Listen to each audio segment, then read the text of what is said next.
AI can give real productivity boosts to human resources professionals. In this video, we will see 3 ways you can use ChatGPT to help with your Excel work. Let's start with using ChatGPT to understand a complex formula. As an example, here is an Excel file containing employee data. Most of the data is straightforward. We have employee ID in the first column, the first and last names of the employees, their department and titles, date of hire, as well as a couple of financial data such as salary.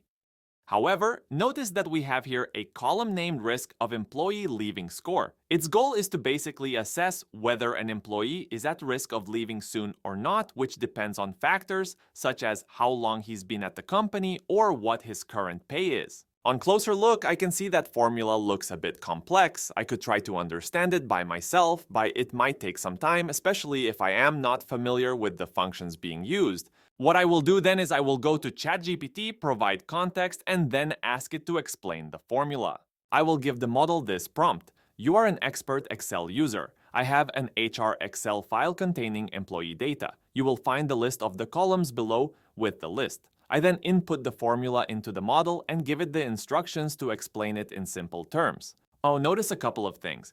First, I have given a persona to ChatGPT, which is best practice as it helps the model understand what you're looking for and what it should act as. Second, notice how much context I have given to ChatGPT.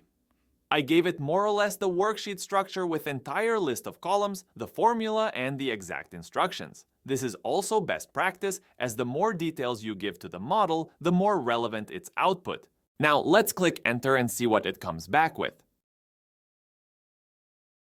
First, even before looking at the answer, we can see that ChatGPT has used its 4.0 version, which is the latest version of the model at the time of recording. Ensure you are using the latest models for best answers.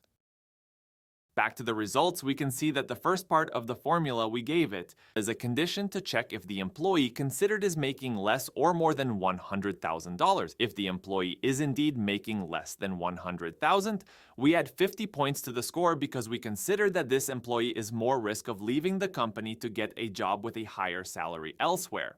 Same logic for the bonus column. If an employee is earning a bonus smaller than $15,000, we add 30 points to the score as we consider they are more at risk of leaving the company. If the employee's tenure is more than 5 years, we add 20 points, as we assume the longer you are at the company, the more likely you are to leave unless you are a director, in which case the formula subtracts 10 points as we consider that senior managers are less likely to leave the business. Now, of course, the parameters here are only used as examples. You might discuss all of these. For instance, in the first parameter, you can select 90,000 or 110,000 for salary cutoff, or you can add 40 or 60 or any figure. But overall, you now see the logic of the formula.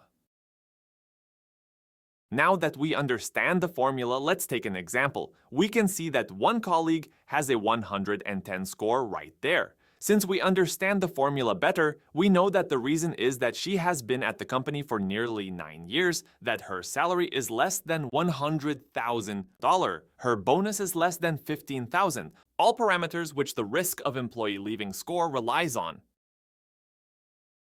Now, a second way to use ChatGPT with Excel for HR work is formula drafting. So for instance here, I understand better what the risk of employee leaving score is, and I now want to know what the maximum score is in the worksheet. This is a first formula I am looking for. I also want to know who is most at risk of leaving the company, which requires me to draft a second formula. We could find those through trial and error, but instead we'll be using ChatGPT to compute formulas and save time. For the maximum formula, the process is the same as before. I will give ChatGPT a persona to improve its reasoning's capabilities. Then I will give it as much context as I can without uploading confidential information.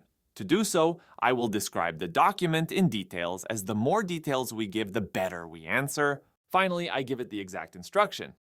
Now, let's wait for its answer. Here it is. ChatGPT gave me formula and provided some additional context about the formula. Notice that it also provides a second option to restrict the formula to the top 100 rows. I could ask ChatGPT some questions should I want to get more details, but given it is a very simple formula, the answer in itself is already pretty straightforward. I can just copy the formula with this button and paste it in Excel. This tells me that the maximum score is 130.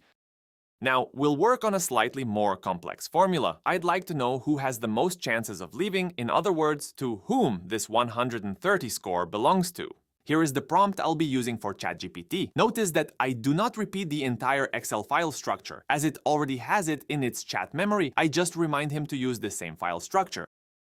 I also tell it to use the semicolon format since I use a European keyboard.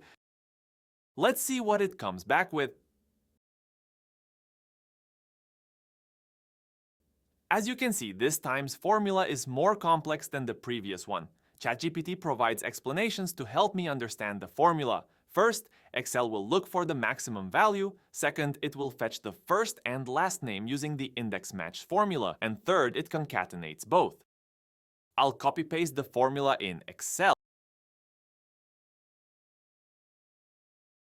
As you can see, the formula seems to be working, and we learned that Laura Garcia is the employee most at risk of leaving the company. We can double-check it manually. Indeed, the 130 value corresponds to a person named Laura Garcia.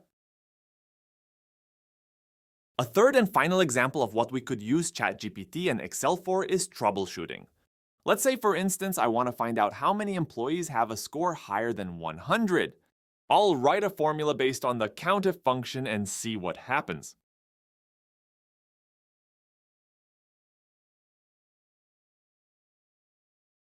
As you can see, I just got an error message, which is not very specific. I can try finding the root cause myself, but I know from experience it can take some time and get frustrating, so I'll turn to ChatGPT for help. Here is the prompt I'll use. I'll remind ChatGPT of its persona, give it context about the formula I am using and the issue I have, and ask it 1. To tell me what can be wrong with the formula, and 2. To provide solutions. Here is the response I got from ChatGPT. First, the model suggests a list of possible issues, like I asked, such as syntax issue, regional settings, or data types. It then suggests potential solutions, such as using semicolons instead of a comma, or adding quotes to the parameter 100. Notice how it is also adding a nice summary table of potential solutions at the end. I'll first follow ChatGPT's advice on syntax and regional settings and see what happens. I could copy-paste the formula it suggests, but in that case, I prefer to edit manually. Back to Excel, I'll replace the comma with a semicolon in the formula and add quotes to either side of 100. And it works. I know now that there are 10 people in the company with a risk of leaving score higher than 100. Those were 3 examples of using ChatGPT with Excel for human resources tasks. Feel free to subscribe to our channel if you liked the video. Please let us know in the comment how you are using ChatGPT with Excel or if you have any question. And of course, let us know if there are additional tutorials you'd like us to make.